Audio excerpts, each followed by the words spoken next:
नमस्कार मंडळी, मी गौरी. स्वागत आहे तुमचं माझ्या नवीन एका व्लॉगमध्ये. तर आजचा दिवस काहीतरी खास होता.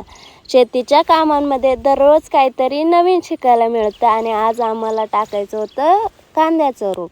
तर त्यासाठी आधी जमीन भुसभुशीत करायची होती. मग आम्हाला धरायचं होतं आऊत. तर भाऊ आणि मी आऊत झोपीत होते. मग काय भाऊनी दिला आऊत झोपून आणि तो बोलतो की मी आता जेवून आलो, तोपर्यंत तू आऊत धर. मग काय मी पण घेतलं आऊत धरायला. जमतंय का नाही मला आऊत धरायला. तर जेवण वगैरे आला वावराकडं, मग त्याने आऊत धरलं आणि मग मी गेले घरी जेवायला. तर वातावरण एवढं भारी झालं होतं ना, धुकं पण आलं होतं आणि वाफसा पण झाली होती रोप टाकायला. तर इकडं बेड वगैरे पाडून झालं आणि भाऊने घेतलं रोप टाकायला.